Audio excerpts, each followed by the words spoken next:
Hello everyone, कैसे आप सभी लोग द पॉलिटिकल मास्टर में आप सभी का स्वागत है। आज इस वीडियो में हम क्लास 12 के इतिहास का चैप्टर नंबर 10 जिसका नाम है उपनिवेशवाद और देहात के इम्पोर्टेंट क्वेश्चन करने वाले हैं। यह वीडियो पूरी तरह से नए सिलेबस को ध्यान में रखकर तैयार की दोस्तों, और इस वीडियो हमने उन सभी क्वेश्चन को शामिल किया जहाँ से आपके बोर्ड एग्जाम में क्वेश्चन पूछे जा सकते हैं। तो एंड तक जरूर देखिएगा। वीडियो पसंद आए लाइक शेयर कमेंट जरूर कीजिएगा, और चैनल पर नए हैं तो चैनल को सब्सक्राइब कर लीजिएगा और बेल आइकन को प्रेस कर लीजिए। तो सबसे पहला क्वेश्चन जो बहुत ही इंपॉर्टेंट है और बार बार ये जो है बोर्ड द्वारा एग्जाम में पूछा गया है, क्वेश्चन है कि ग्रामीण बंगाल के बहुत से इलाकों में जोतदार एक ताकतवर हस्ती क्यों था, अथवा गाँवों में जोतदारों की शक्ति जमींदारों की शक्ति की अपेक्षा अधिक प्रभावशाली कैसी होती थी, स्पष्ट कीजिए। और अथवा में एक बार फिर से पूछा गया कि 18वीं शताब्दी के आखिर में बंगाल में जोतदारों ने जमींदारों के अधिकारों को निसंदेह कमजोर कर दिया, कथन के पक्ष में तर्क दीजिए। तो यहाँ पर आप देख सकते हैं उत्तर में कि ग्रामीण बंगाल के बहुत से इलाकों में जोतदार काफ़ी शक्तिशाली थे, वे जमींदारों से भी अधिक प्रभावशाली थे। उनके शक्तिशाली होने के कारण क्या थे, निम्नलिखित थे। पहला कारण क्या था कि 19वीं शताब्दी के आरंभ तक धनी किसानों के इस वर्ग ने बड़े बड़े भागों पर अपना नियंत्रण स्थापित कर लिया था। कुछ जोतदारों के भूभाग तो हजारों एकड़ में फैले थे। स्थानीय व्यापार और साहूकारी कारोबार पर भी उनका नियंत्रण था। इस प्रकार वे अपने क्षेत्र के गरीब काश्तकारों पर व्यापक शक्ति का प्रयोग करते थे। जमींदारों के विपरीत जोतदार शहरों में रहने की बजाय गांव में ही रहते थे। फलस्वरूप गरीब गांववासियों के एक बड़े वर्ग पर उनका नियंत्रण बना रहता था।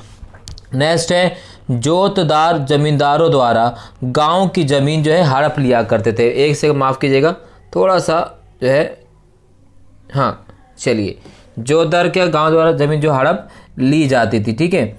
इसके अलावा नेक्स्ट क्वेश्चन जो है काफ़ी इंपॉर्टेंट है, वह भी हम कर लेते हैं।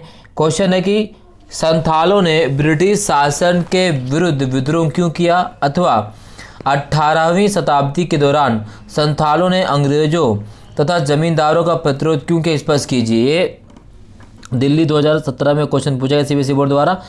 इसके अगर हम बात करें तो आपको संथालों को स्थायी जो है, संथालों को क्या किया गया था, संथालों को स्थायी कृषि के लिए राजमहल की पहाड़ियों में दामिनीको के नाम से भूमि दी गई थी। वे एक जगह स्थायी रूप से बस गए थे और बाजार के लिए कई प्रकार की वाणिज्यिक फसलों की खेती करने लगे थे। वे व्यापारियों और साहूकारों के साथ लेन देन भी करने लगे थे, परंतु उन्हें शीघ्र ही इस बात का आभास हो गया। उन्होंने जिस भूमि पर खेती करनी शुरू की थी वह उनके हाथों से निकलती जा रही थी।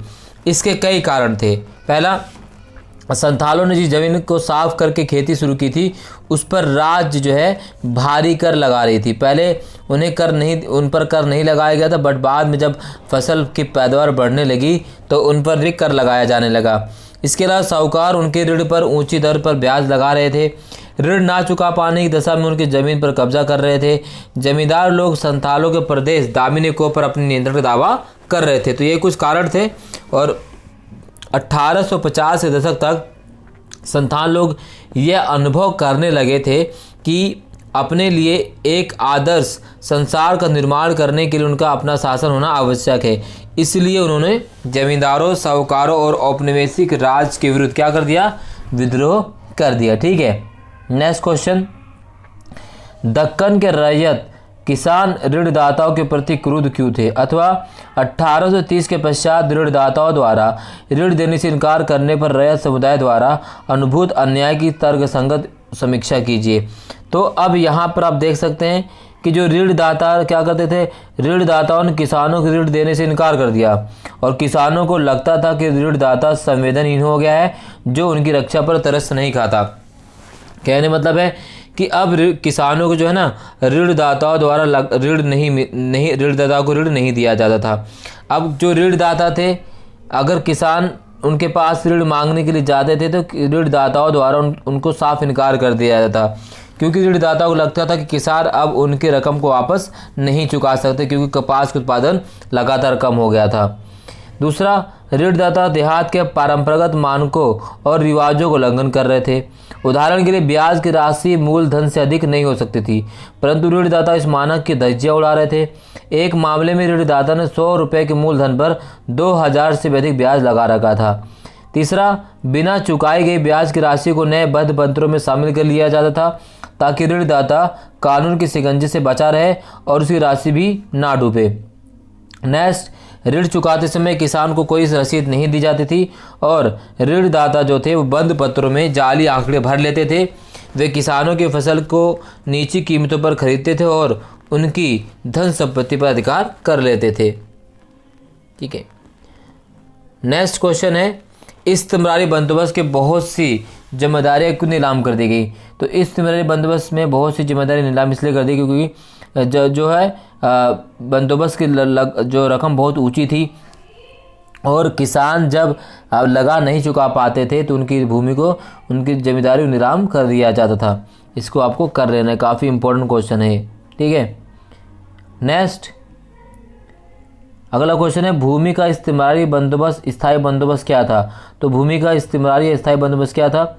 आपको पता होना चाहिए, भूमि का जो इस्तिमरारी बंदोबस्त है वो बंगाल में 1793 में लॉर्ड कार्नवालिस द्वारा लागू किया गया था। उसकी कमियां क्या क्या थीं? तो भूमि का स्थायी बंदोबस्त के उसमें अगर हम बात करें तो इस परिभाषा के अनुसार जमींदार गांव में भूस्वामी नहीं था, बल्कि वह राज्य का राजस्व संग्राहक मात्र था। जमींदारों के अधीन अनेक, कभी कभी तो 400 गांव तक होते थे। एक जमींदारी के भीतर आने वाले गांव मिलकर एक राजस्व संपदा का रूप ले लेते थे। कंपनी इस संपदा पर कुल मांग निर्धारित करती थी। इसके बाद जमींदार यह निश्चित करता था कि भिन्न भिन्न गाँव में से राजस्व की कितनी मांगें पूरी करनी होंगी। इसके अनुसार वह गाँव में राजस्व राशि इकट्ठा करता था। जमींदारों से ये आशा की जाती थी कि वह कंपनी को नियमित रूप से राजस्व राशि अदा करेगा। यदि वैसा नहीं करेगा तो उसकी संपदा नीलाम की जा सकेगी। ठीक है, इसी प्रकार से नेक्स्ट क्वेश्चन, भू राजस्व के स्थायी बंदोबस्त को बंगाल से बाहर अन्य किसी क्षेत्र में क्यों लागू नहीं किया गया? 2 कारण बताइए। नेक्स्ट क्वेश्चन है, कंपनी ने जमींदारों को नियंत्रित कर तथा उनकी स्वायत्ता को सीमित करने के लिए क्या कदम उठाए? अथवा 18वीं शताब्दी के दौरान बंगाल के जमींदारों की सत्ता को ईस्ट इंडिया कंपनी द्वारा किस प्रकार नियंत्रित किया गया, स्पष्ट कीजिए। तो यहाँ पर आप देख सकते हैं किस प्रकार नियंत्रित किया गया। तो जमींदारों के सैन्य टुकड़ियों को भंग कर दिया गया, सीमा शुल्क समाप्त कर दिया गया, उनकी कचहरियों को कंपनी द्वारा नियुक्त कलेक्टर के अधीन कर दिया गया, जमींदारों से स्थायी न्याय और स्थानीय पुलिस की व्यवस्था करने की शक्ति भी छीन ली गई और समय के साथ साथ कलेक्टर का कार्यालय सत्ता का एक वैकल्पिक केंद्र बन गया और जमींदार के अधिकार को पूरी तरह से सीमित कर दिया गया। ठीक है, नेक्स्ट क्वेश्चन है कि अमेरिकी गृहयुद्ध के दौरान भारत में आई कपास की तेजी के प्रभाव का विश्लेषण कीजिए। तो भी काफ़ी मोस्ट इम्पॉर्टेंट क्वेश्चन है, इसको आपको करना ही करना है, इसको नोट कर लीजिएगा, स्क्रीनशॉट भी आप ले सकते हैं। ठीक है, चलिए नेक्स्ट क्वेश्चन, दामिनी को क्या थी? 18वीं शताब्दी के दौरान संथालों ने अंग्रेजों का प्रतिरोध क्यों किया? तो दामिनी को राजमहल की पहाड़ियों में स्थित संथालू भूमि थी और अंग्रेजों ने इस संथालों को जमीन पर देकर राजमहल की तलहटी में बसने के लिए तैयार कर लिया था। नेक्स्ट क्वेश्चन है कि उन परिस्थितियों को परख कीजिए जिन्होंने दक्कन के रैयतों को ऋणदाताओं के विरुद्ध विद्रोह करने के लिए क्या क्या प्रेरित किया। तो वो कौन से कारण थे? तो पहला कारण था ऋणदाताओं ने किसानों को ऋण देने से इनकार कर दिया था। ठीक है, दूसरा, ऋणदाता देहात के परंपरागत मानकों और रिवाजों को उल्लंघन कर रहे थे और बिना चुकाई की ब्याज की राशि को नए बंद पत्रों में भी शामिल कर लिया जाता था। नेक्स्ट, दक्कन दंगा आयोग की रिपोर्ट की रचनात्मक समीक्षा कीजिए। तो ये बहुत ही इंपॉर्टेंट, दक्कन दंगा आयोग पिछले साल सिलेबस में शामिल नहीं था, इस बार से सिलेबस में शामिल कर दिया, तो ये इंपॉर्टेंट क्वेश्चन है, इसको अभी आपको करना ही करना। ठीक है ना, दक्कन दंगा आयोग रिपोर्ट। बम्बई दक्कन में कौन सी राजस्व प्रणाली लागू की थी, इसकी क्या विशेषता थी? अथवा रैयत वाली बंदोबस्त क्या था? रैयतों ने हिंसक रूप क्यों लिया? तो बम्बई दक्कन में रैयत वाली भू राजस्व प्रणाली लागू की गई थी। इसके अंदर जो है राजस्व की राशि सीधे किसानों के साथ तय की जाती थी। भिन्न भिन्न प्रकार की भूमि से होने वाली औसत आय का अनुमान लगा लिया जाता था और रैयत की राजस्व चुका पाने की क्षमता आकलन भी कर लिया जाता था और सरकार के हिस्से के रूप में उसका एक अनुपात निर्धारित कर दिया जाता था। हर 30 साल के बाद जमीनों का फिर से सर्वेक्षण किया जाता था और राजस्व की दर में आवश्यकता अनुसार वृद्धि कर दी जाती थी। इसलिए राजस्व की मांग अब चिरस्थायी नहीं रही थी। ठीक है, इसके बाद नेक्स्ट क्वेश्चन को यहाँ पर दिखाया गया है। अगला क्वेश्चन देखें तो बंगाल में इस्तिमरारी बंदोबस्त लागू करने के बाद जमींदार भू राजस्व को अदा करने में लगातार असफल रहे।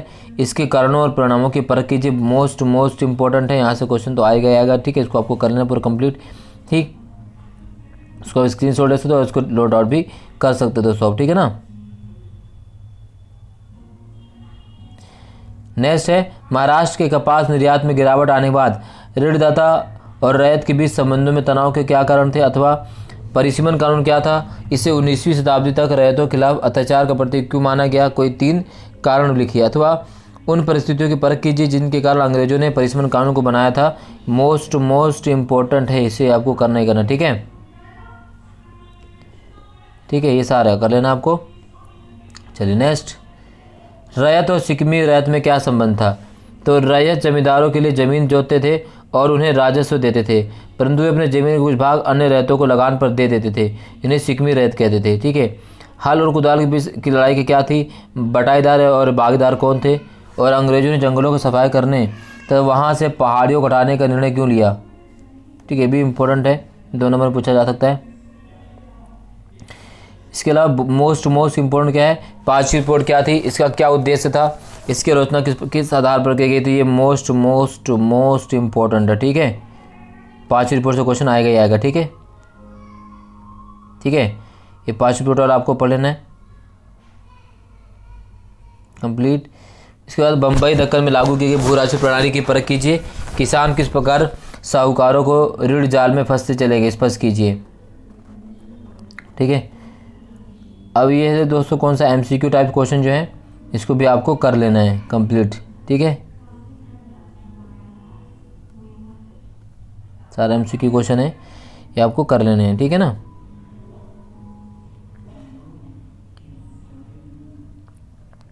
ये सारे MCQ क्वेश्चन है।